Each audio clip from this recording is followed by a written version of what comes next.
वर्ष 2022 में संयुक्त राज्य अमेरिका में बिके स्मार्टफोन या आईफोन कहें तो ज़्यादा बेहतर होगा, क्योंकि आईफोन के संदर्भ में ही बात हो रही है।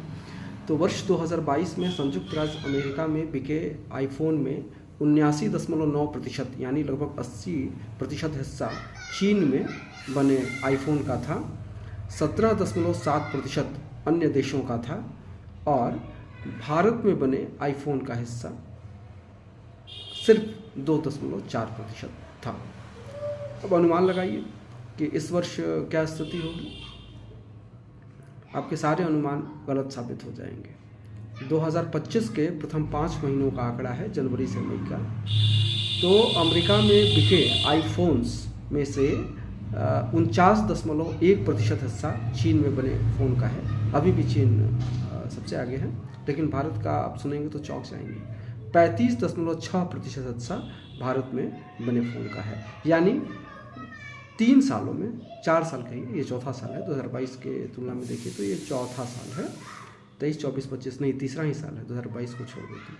तो 3 सालों में भारत में बने फ़ोन का हिस्सा 2.4% से बढ़कर 35.6% हो गया है और अन्य देशों का हिस्सा, जिसमें वियतनाम प्रमुख है, 15.3% है।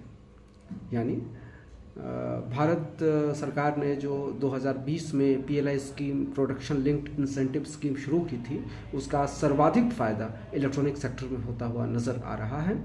इससे भारत सरकार को भी फ़ायदा मिला है, भारत को भी फ़ायदा मिला है। एज ए कंट्री हमारी इलेक्ट्रॉनिक सेक्टर में उपस्थिति निर्यात में लगातार मजबूत हो रही है और जो मैन्युफैक्चरर हैं उनको भी फ़ायदा मिल रहा है।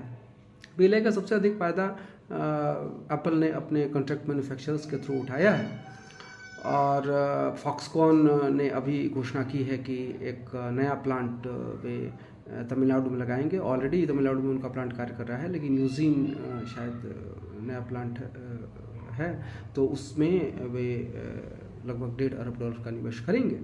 ट्रंप की धमकियों के बावजूद ऐसा लग नहीं रहा है कि निकट भविष्य में एप्पल भारत में अपने प्रोडक्शन कैपेसिटी का विस्तार करने से चूकेगी और हम आशा करें कि 1-2 सालों में चीन को भारत पीछे छोड़ देगा आईफोन के निर्यात में।